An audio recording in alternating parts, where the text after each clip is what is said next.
വെറും ഒരു 2 packet Oreo biscuit കൊണ്ട് ചെയ്യാൻ പറ്റുന്ന അടിപൊളിയായിട്ടുള്ള ഒരു ക്രീം കേക്കിൻ്റെ റെസിപ്പിയാണ്. നമ്മുടെ എല്ലാവരുടെയും വീട്ടിലുള്ള പാൻ കൊണ്ട്, നമ്മളെ നോൺ സ്റ്റിക്ക് പാൻ കൊണ്ട് തന്നെ നമുക്കിത് എളുപ്പത്തിൽ ചെയ്തെടുക്കാൻ പറ്റും. ഓവൻ്റെ ഒന്നും ഒരാവശ്യവുമില്ല. അടിപൊളിയായിട്ടുള്ള ഈ കേക്ക് എങ്ങനെയാണ് ചെയ്യുന്നതെന്ന് നോക്കാം. അതിനായിട്ട് ഞാനിവിടെ 2 പാക്കറ്റ് വലിയ പാക്കറ്റ് ഓറിയോ ബിസ്ക്കറ്റ് എടുത്തിട്ടുണ്ട്. ചെറിയ പാക്കറ്റ് എടുക്കുവാണെങ്കിൽ ഒരു 6 പാക്കറ്റെങ്കിലും എടുക്കേണ്ടി വരും. ഇതിപ്പോൾ നമുക്ക് ബിസ്ക്കറ്റ് സെപ്പറേറ്റ് ആയിട്ടും ക്രീം സെപ്പറേറ്റ് ആയിട്ടും മാറ്റി വയ്ക്കാം. ഈ ക്രീം നമുക്ക് അവസാനം ആവശ്യമായിട്ടുണ്ട്. അതുകൊണ്ട് നമുക്ക് ഈ ക്രീം എല്ലാം എടുത്ത് സൂക്ഷിച്ച് വേറെ ഒരു പ്ലേറ്റിലോട്ട് മാറ്റി വയ്ക്കാം. ഇപ്പോൾ ബിസ്ക്കറ്റും നമുക്ക് ക്രീമും രണ്ടും സെപ്പറേറ്റ് ചെയ്ത് വെച്ചിട്ടുണ്ട്. ഇത് നമുക്ക് മാറ്റിയെടുത്ത് വെച്ചിട്ട് നമുക്ക് ഈ ബിസ്ക്കറ്റ് എല്ലാം നമുക്ക് ഒന്ന് നന്നായിട്ട് പൊടിച്ചെടുക്കാം. കൈകൊണ്ട് പൊടിച്ചെടുക്കാൻ പാടാണെന്നുണ്ടെങ്കിൽ നമുക്ക് ഒരു മിക്സി ജാറിനകത്ത് ഇട്ടിട്ട് നല്ലപോലെ പൗഡറാക്കി എടുക്കാം. അതായിരിക്കും കുറച്ചുകൂടി എളുപ്പം. ഇപ്പോൾ നമുക്ക് ഇതിൽ കുറച്ചായിട്ട് പാൽ ആഡ് ചെയ്ത് കൊടുക്കാം. നമ്മളിത് പാൽ ഒഴിച്ചാണ് മിക്സ് ചെയ്യാൻ പോകുന്നത്, വെള്ളം ഒഴിച്ചിട്ടല്ല. ഇതിപ്പോൾ നമ്മൾ കുറച്ചായിട്ട് പാൽ ഒഴിച്ചു കൊടുത്താൽ മതി. അത് നനഞ്ഞ് നമുക്ക് അത് നല്ല ബാറ്റർ വന്ന് നമുക്ക് ലൂസായിട്ട്, നമ്മളൊരു ദോശമാവിൻ്റെ ബാറ്റർ ഉണ്ടാക്കും പോലെയാണ് നമ്മൾ ഈ കേക്കിൻ്റെ ബാറ്റർ ഇപ്പോൾ ഉണ്ടാക്കാൻ പോകുന്നത്. അതുകൊണ്ടാണ് കുറച്ചായിട്ട് പാലൊഴിച്ച് നമുക്ക് ലൂസാക്കി എടുക്കാം. ഇപ്പോൾ നമുക്ക് ഒരു പാൻ എടുത്തിട്ട് നോൺ സ്റ്റിക്ക് പാൻ തന്നെ എടുക്കാൻ നോക്കുക. അതാകുമ്പോൾ നമുക്ക് വിട്ട് വരാനൊക്കെ എളുപ്പമായിരിക്കും. ഇപ്പോൾ കുറച്ച് നെയ്യ് ഇതിൽ ചേർത്ത് കൊടുത്തിട്ട് നമുക്കിത് നന്നായിട്ടൊന്ന് ഗ്രീസ് ചെയ്തെടുക്കാം.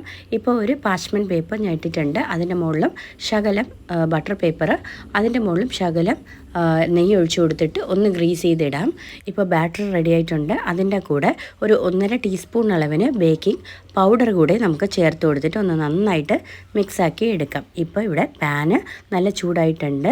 ഇപ്പോൾ അതിൽ നമുക്ക് ഒരു 2 കറണ്ടി മാവ് നമുക്ക് ഒഴിച്ചു കൊടുക്കാം. ഇതൊരു അത്യാവശ്യം വലിയൊരു കറണ്ടി ആണ്.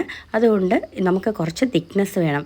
ഞാനിപ്പോൾ ഇവിടെ ഒരു 3 ഇതുപോലത്തെ കേക്കാണ് ഉണ്ടാക്കിയെടുക്കാൻ പോകുന്നത്. കേക്ക് ഷീറ്റാണ് ഉണ്ടാക്കിയെടുക്കാൻ പോകുന്നത്. ഇപ്പോൾ നമുക്ക് അത് ഈ പാത്രം, നമ്മൾ പാൻ എടുക്കുന്നത് നമ്മൾ ലിഡും കൂടെ അടപ്പും കൂടെ ഉള്ള പാത്രം തന്നെ എടുക്കാൻ നോക്കുക.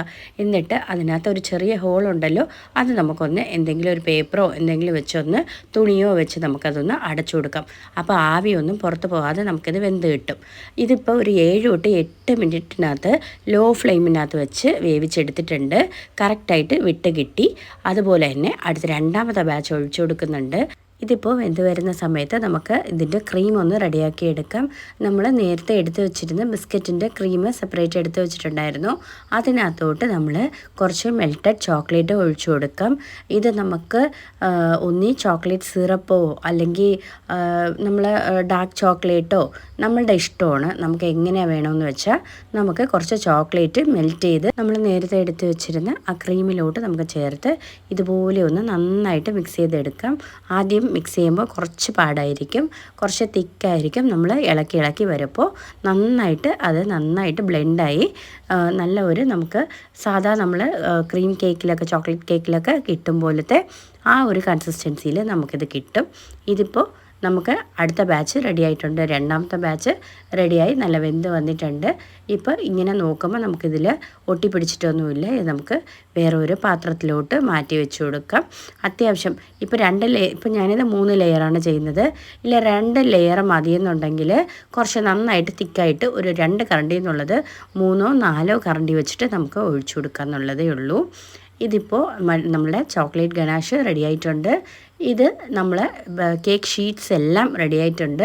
തണുത്തിട്ട് ഞാൻ ആ പേപ്പറൊക്കെ ഊരി മാറ്റിയിട്ടുണ്ട്. 3 ഷീറ്റും ഇതുപോലെ ഒന്ന് നന്നായിട്ട് ഷേപ്പായിട്ട് അടുക്കി വെച്ചിട്ടുണ്ട്.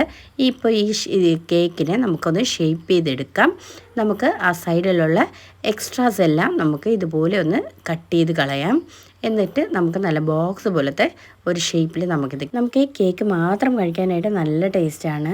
ഈ ബാക്കി വരുന്ന എക്സ്ട്രാസൊക്കെ നമുക്ക് കഴിക്കാമെന്നുള്ളതേ ഉള്ളൂ. ഇതുപോലെ നല്ലൊരു ഷേപ്പാക്കി നമുക്ക് ഇതിനെ എടുക്കാം. ഇപ്പോൾ അത്യാവശ്യം ഞാനൊരു ഇതുപോലെ ഒരു ഷേപ്പാക്കി എടുത്തിട്ടുണ്ട്. ഇപ്പോൾ നമുക്ക് നമ്മളെ ക്രീം നമുക്ക് അപ്ലൈ ചെയ്യാം. ഇപ്പോൾ ആദ്യം ഒരു ഷീറ്റ് മാത്രം വയ്ക്കുക. അതിനകത്തോട്ട് നമുക്ക് കുറച്ചായിട്ട് നമ്മൾ ഈ ചോക്ലേറ്റ് ഗനാഷ് ചേർത്ത് കൊടുക്കാം. ഇതുപോലെ നല്ല ഈവനായിട്ട് എല്ലാ സ്ഥലത്തും ഗ്യാപ്പ് ഒന്നും ഇല്ലാതെ നമുക്ക് ഈ ചോക്ലേറ്റ് നമുക്ക് സ്പ്രെഡ് ചെയ്ത് കൊടുക്കാം. അടുത്തത് 2ാമത്തെ ഷീറ്റ് വയ്ക്കുന്നുണ്ട്. അതേപോലെ തന്നെ ഇതുപോലെ തന്നെ നമുക്കൊന്ന് സ്പ്രെഡ് ചെയ്ത് ചോക്ലേറ്റ് ഫുള്ളും എല്ലാ സ്ഥലത്തും നന്നായിട്ട് വരുമ്പോൾ സ്പ്രെഡ് ചെയ്ത് വിട്ട് കൊടുക്കാം. അത്യാവശ്യം നമുക്ക് കുറച്ച് കൂടുതൽ ക്രീം ഉണ്ടെന്നുണ്ടെങ്കിൽ അതനുസരിച്ച് നമുക്ക് ചേർത്ത് കൊടുക്കാമെന്നുള്ളത്. നമുക്ക് കുറച്ചുകൂടെ സോഫ്റ്റായിട്ട് വേണമെന്നുണ്ടെങ്കിൽ നമുക്കതിൽ കുറച്ച് ഷുഗർ സിറപ്പും കൂടെ ഒഴിച്ചു കൊടുത്തിട്ട് കുറച്ചുകൂടെ ഒന്ന് സോഫ്റ്റാക്കി എടുക്കാം. അല്ല ഇത് തന്നെ നമുക്ക് നല്ല സോഫ്റ്റായിട്ട് തന്നെയാണ് ഇത് കിട്ടുന്നത്. കേക്കൊക്കെ വളരെ സോഫ്റ്റാണ്. നമുക്ക് നമ്മളുടെ കയ്യിലുള്ള ക്രീമിൻ്റെ ക്വാണ്ടിറ്റി അനുസരിച്ച് നമുക്ക് ഇതിൽ ക്രീം സ്പ്രെഡ് ചെയ്ത് കൊടുക്കാം. ഇതിപ്പോൾ ഞാനിപ്പോൾ 3 ലെയറും ഇപ്പോൾ 3ാമത്തെ ലെയറാണ് ചെയ്യുന്നത്. ക്രീം മൊത്തം നല്ല ഈവൻ ചെയ്ത് കൊടുത്തിട്ടുണ്ട്. സ്പ്രെഡ് ചെയ്ത് 4 സൈഡിലും വേണമെങ്കിൽ നമുക്ക് ക്രീം സ്പ്രെഡ് ചെയ്ത് കൊടുക്കാം. അല്ലാന്നുണ്ടെങ്കിൽ കുഴപ്പമില്ല, അതുപോലെ തന്നെ അങ്ങ് വിടാം. ഇപ്പോൾ നമുക്ക് ഒരു ചെറിയ പീസ് ചോക്ലേറ്റ് എടുത്തിട്ട് അതിനെ ഒരു ഗ്രേറ്ററിൽ വെച്ച് ഇതുപോലെ ഒന്ന് സ്പ്രെഡ് ചെയ്ത് കൊടുക്കാം. ഒരു ഭംഗിക്ക് വേണ്ടിയിട്ടാണ്, വേറെ ഒന്നുമല്ല. ആവശ്യമുണ്ടെങ്കിൽ ചെയ്താൽ മതി, അല്ലാന്നുണ്ടെങ്കിൽ ഓപ്ഷണലാണ്. ഇതിപ്പോൾ നമുക്ക് ഫ്രിഡ്ജിൽ ഒരു അരമണിക്കൂർ വെച്ചിട്ട് സെറ്റ് ചെയ്തിട്ട് നമുക്ക് കട്ട് ചെയ്തെടുക്കാം. അപ്പോൾ ചോക്ലേറ്റൊക്കെ നല്ലപോലെ ഒന്ന് സെറ്റായി കിട്ടും. ഒരു അരമണിക്കൂർ തന്നെ ധാരാളമാണ്. ഫ്രിഡ്ജിൽ വെച്ചാൽ മതി. അല്ല പെട്ടെന്ന് ഒരു 10 മിനിറ്റിനകത്ത് തന്നെ വേണമെന്നുണ്ടെങ്കിൽ ഫ്രീസറിനകത്ത് വെച്ചിട്ട് എടുക്കുകയും ചെയ്യാം. ഇതിപ്പോൾ നമുക്ക് ഇഷ്ടമുള്ളതുപോലെ നമുക്കിത് കട്ട് ചെയ്തെടുക്കാം. ഞാനിപ്പോൾ ഇത് ഇച്ചിരി ഒരു വലിയ പീസായിട്ട് 4 പീസായിട്ട് കട്ട് ചെയ്തെടുത്തിട്ടുണ്ട്. അല്ല വലുതായിട്ട് വേണ്ടെന്നുണ്ടെങ്കിൽ നമുക്ക് കൊച്ചു കൊച്ചു പീസായിട്ട് നമുക്ക് കട്ട് ചെയ്തെടുക്കാം. അത് നമ്മളുടെ ഇഷ്ടമാണ്, എങ്ങനെയാണെന്ന് വെച്ചാൽ നമുക്ക് ചെയ്യാം. പിന്നെ ഇത് വളരെ സിമ്പിളായിട്ടുള്ള ഒരു കേക്ക് റെസിപ്പിയാണ്. നമുക്കൊരു 1 മണിക്കൂർ ഏകദേശം എല്ലാം കൂടെ ചേർത്ത് ഒരു 1-1.25 മണിക്കൂർ കൊണ്ട് നമുക്കിത് എല്ലാം സെറ്റായി നമുക്ക് എടുക്കാം. വളരെ സിമ്പിളാണ്. അപ്പോൾ എല്ലാവരും ഒന്ന് ട്രൈ ചെയ്ത് നോക്കുക. വളരെ സിമ്പിളായിട്ടുള്ള കേക്കിൻ്റെ ഒരു റെസിപ്പിയാണ്. അപ്പോൾ വീഡിയോ ഇഷ്ടമായെന്നുണ്ടെങ്കിൽ ലൈക്ക് ചെയ്യാനും നമ്മളെ ചാനൽ സബ്സ്ക്രൈബ് ചെയ്യാനും മറക്കരുത്. Thanks for watching. അടുത്തൊരു അടിപൊളിയായിട്ടുള്ള ഒരു വീഡിയോയിൽ കാണാം. ബൈ.